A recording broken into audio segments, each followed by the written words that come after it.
What's up fam, it's your boy Mohamed Safar and we're back with another vlog. Today I got a very cool episode for you guys. So today's video is gonna have to do with my rarest sneakers of all time. So basically I'm not gonna be featuring any sneakers that ever released in a retail store. So we're looking at player exclusive sneakers, friends and family sneakers, and samples as well.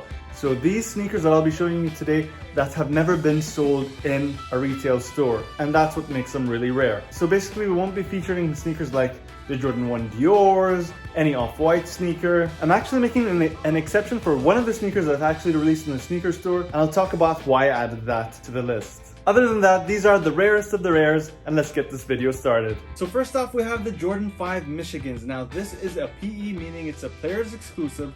So this sneaker was only given to players of the Michigan team. So basically the person that sold it to me had gotten it from one of the players. The players are not actually supposed to sell the sneakers, and as you can tell here on the bottom, they actually blocked out the player's number so that the player wouldn't get busted for selling the sneakers. So that's how really hard it is to get these sneakers. They did actually release a general release of this sneaker, but of course without the Michigan logo right here, and it's definitely not as rare as this one. They only made around 50 pairs of these, and whenever they do a player's exclusive release, they only use the best materials. So I had to add at least one sneaker from the Michigan team. And not to forget to mention, this goes for around $2,500 in the reselling market. Sometimes PE hold in value even though there is a general release of it, but this one was actually one of the ones that reduced.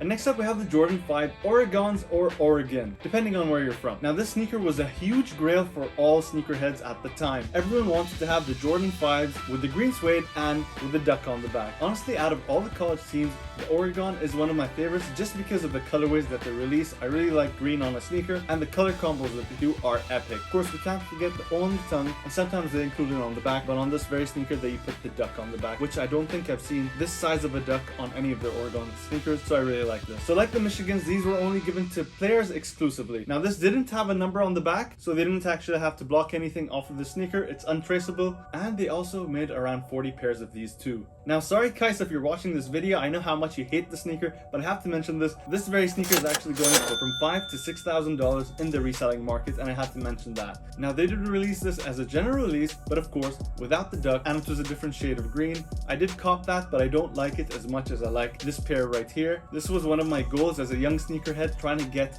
one of the rarest pairs, and of course it's a grail to many, so I had to add this in my collection. And next up we have the Cal State 31s. This was a players exclusive only for the Cal State team. Not a very hyped sneaker because it's a 31, but honestly I like it because it represents California. Now I don't have a value for the sneaker just because it's not really found on any of the reselling stores online, so I'm not really sure what to value it. It all depends on how much someone wants to pay for a certain sneaker, so it could be $1,000, $2,000. Basically, what you want to pay for it is what it's really worth. But I don't think it goes for it as much as any of the sneakers you're going to see here today. But it being unobtainable and not available in a sneaker store, I had to add this one in the video. And next up we have the Oregon or Oregon Jordan 3s. Now I'm not really sure if this is actually considered a PE because I think this is more of a friends and family pair more than a PE just because of how limited it is, and I don't think these actually got to all the players of the Oregon team. Very selected players and very selected celebrities too. Of course we all know that Tinker Hatfield came up with the Jordan 3 design, and here's one of his actually newest designs where he added the swoosh on a lot of Jordan 3s. Now this is actually changeable, but really cool how we have the Oregon hang tag and Tinker Hatfield's signature on the inside, like the other Tinker 3s that released on the same year. Super rare sneaker, and this is actually one of the sneakers that I can't find in the resale market as well. So again, the price tag will only depend on how much someone is willing to pay on this very sneaker. So this being a very limited sneaker to about 30 pairs, you can imagine how many 10.5s exist, and this is one of them. Very lucky to add this to my collection. And now that we're done with the PEs, we're moving on to the sample category. Next up we have the Nike Dunk Dubai. Now this is actually a sample pair made only for the Nike employees. So this sneaker was never released exclusively for Dubai or exclusively anywhere in the world. These were only given to Nike employees. So basically the Nike team in Europe actually got awarded this sneaker for Dubai. I really love how they put a lot of Dubai in this sneaker, like the Palm Island and other stuff that have been lasered on this very sneaker. I'm actually sad that these never went to the retail stores because this would have been insane to have. Super rare sneaker, very underrated, not a lot of people know about it, and if you guys can find it in the resale market, it goes for around $1,500 to around $2,000 or so. Some people have listed them for higher because of how limited these are, and I had to add it to my collection.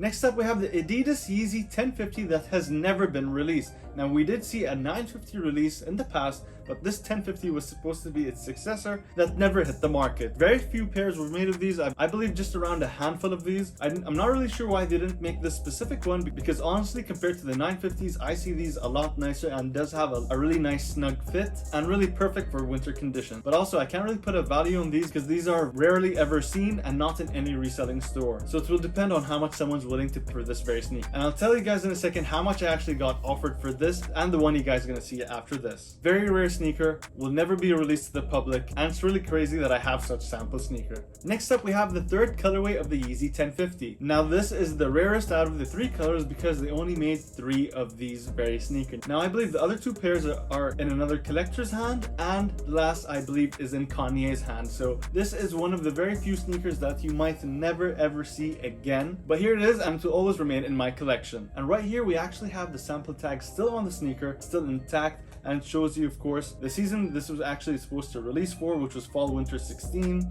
sneaker size, and the test date, which is 2016. And same thing with this sneaker, you'll never find it on any reselling store, and the value will only have to do with how much you want to pay for it. And like I mentioned with the last sneaker, I did get an offer for the 2 pairs of 1050s that I have for walking $70,000, and I had to reject it because this is a piece of history and I don't think I'd ever part ways with them. These are super rare Yeezy samples. And now we're moving up to the next category, which happens to be my favorite category, the friends and family. First up, we have the Jordan 1 Solefly. Now 2 color variants released of this Jordan 1 Solefly. The first variant, which was the GR variant we all saw that released at Solefly in Miami. And this very pair, of course, was only given to friends and family. What's really cool about this very sneaker, of course, other than its really nice patent leather, this one actually comes numbered. They only made 223 of this very sneaker, and this is number 83 out of the 223. I started off by hunting down the GR pair, which is also very hard to find because of its exclusive release to just Miami. After picking up that, I had to complete the set and get this friends and family pair. So the value of this sneaker used to be around $3,000, but right now, if you guys try to grab one of these, this will go for around $6,000 to $10,000, depending on what size you need. And this sneaker coming from a very selected friends and family list, not a lot of people that receive the sneaker are willing to part ways, making this a very rare Jordan 1 sneaker. I really like what they have done with this yellow gold hang tag and the color combination on this very sneaker. Yes, it does come at a very high price tag right now if you guys want to get them, but definitely worth it as these will only just go up in value. Next up, we have the Jordan 4 Undefeated. Now this is the exception that I told you guys earlier that I'm going to add to the list because this did release at the Undefeated store by raffle only. So this is the only sneaker you guys will see today that was actually purchased at a retail store, which was the Undefeated store, and by raffle only. But I made the exception to adding this sneaker to the collection because of how rare this sneaker is and the story behind it. So I'm told they only made 75 pairs of this very sneaker. And what's significant about this very Undefeated right here is this was actually the first ever Jordan collaboration that was ever been made. Back in 2005, this released as the first ever collab by the Jordan brand. And because of its history and how difficult the sneaker was to get, this was actually the holy grail to every sneakerhead during that era. Now, of course, back then, when sneaker collecting wasn't as big as it is today, this actually used to resell for in 2005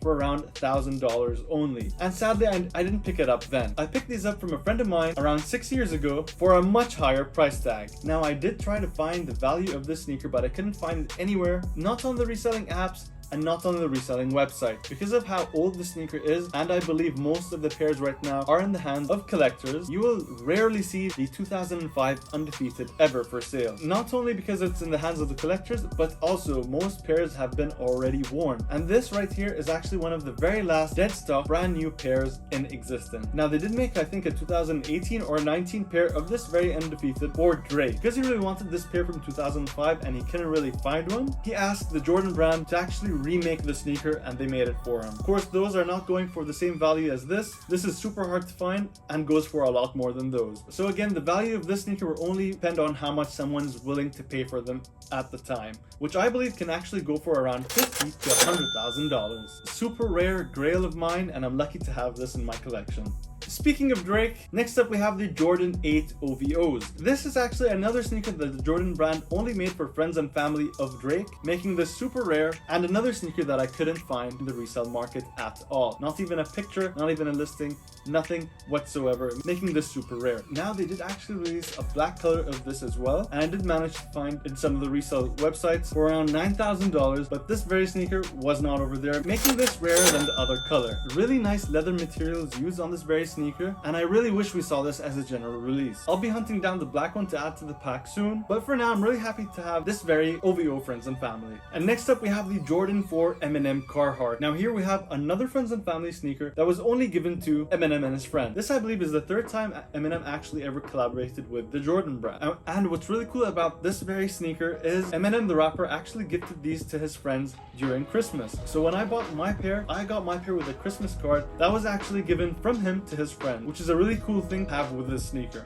Now this very sneaker means a lot to me because this is the first ever friends and family pair that I was able to buy. I really wanted to get the blue Encores that released in 2005, but I actually couldn't find those, and Eminem being one of my favorite rappers, I had to grab these. This very sneaker is made with really nice materials, especially on the inside where it's made out of quilted leather, and of course the details with Eminem on these are endless. Eminem logo here on the back and the ski mask on the second pair. You can actually find these in the reselling market going for around $20,000 depending on the size that you're looking for. That price tag actually won't last for very long. And next up we have the Jordan 4 Wahlburgers. Now obviously from the name, this is Mark Wahlberg very sneaker made for Wahlburgers. Now we all know how Mark Wahlberg loves the Jordan brand, so he got the opportunity to collab with them for this very rare release. I believe this sneaker right here is one of the very rare friends and family sneakers of the recent releases, just because I believe they actually made just around 20 pairs, and one of them got raffled off in his burger joint Wahlburgers, and the others were given to him and his friends and family. So again, because of how rare the sneaker is, I couldn't find it on the resale market anywhere, but I did find listings of this going for around $100,000, which is just insane. I really love all the details that have been done on this very sneaker, like this Wahlburger logo on the tongue, Wahlburger tag over here on the side, and all this really nice green suede material you see, and this black with green splatter midsole right here is just a beautiful combination you see with this. Really cool collab, and as a Mark Wahlberg fan, I had to add these in my collection. And next up, what I'm sure most of you are waiting for is the Travis Scott Jordan 4s. Now I did acquire these back in 2019, right when I saw them teased on Travis Scott's Instagram. This very pair right here I believe is the rarest out of the purple colorways just because of its white midsole right here. Not a lot of people have the white midsole. Now I did see the translucent grayish midsole and a black midsole, but not this very white one right here. The only person I've seen that has the white midsole is DJ Khaled, and of course he's never gonna get rid of that pair. There were a lot of rumors going on that this sneaker will release, which actually scared me a little bit just because of this expensive price tag. But of course, thankfully, Travis Scott's team actually confirmed that these friends and family pairs will never be released to the public. Really nice suede materials we see right here, along with leather lining on the inside. Like I mentioned, there were different variants of these, so the different variants did have different shades of purple, and this I believe is the rarest. Also, the value of this is pretty hard to say because there's only one listing online for around $35,000, so it will all depend on how much one is really willing to pay for these, as this is the rarest variant of the colorway, way higher than $35,000. And this is one of 2 Travis Scott sneakers that I have. And last but not least, my second friends and family Travis Scott. So this right here is actually called the Mocha colorway, which is a very rare color that not a lot have seen. They did do different variants of these as well, but the other ones are closer to an olive color. As I was a huge fan of the Jordan 1 Mochas that he released, I had to get this variant because this matches the Mocha ones that I have. Now I did think about getting the other variants too, but like I said, these are not easy to get and you rarely see them for sale. This Mocha 4 right here is not available actually on any of the reselling stores online or even from the apps too, so technically this actually makes it rarer than the other. Now even with the purple one, I didn't see the exact variant with the white sole ever listed. I did find a similar purple one that was listed, but for this one right here, there's no listing whatsoever and very few people have actually seen this variant. So out of the 2 Travis Scotts that I have, I believe this one's a little bit rare just because of its low production. If I had to give it to value, definitely much higher than $35,000. One other Travis Scott friends and family sneaker I'm trying to hunt down is the yellow Jordan 6s. Now we did think there was only one ever made and was given to as a gift from Travis to Offset, but now a few of those have surfaced online and I might just have to find one. Of course, to show you guys a 360 look on the sneakers.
the rarest sneakers I have for you guys today. Now I will do a second part to this and I can't wait to show you guys. I hope you guys enjoyed this episode. If you guys did, make sure to smash the like button. Let me know what you guys think in the comments. And if you guys are not subscribed, make sure to subscribe. And I look forward to seeing you guys very soon.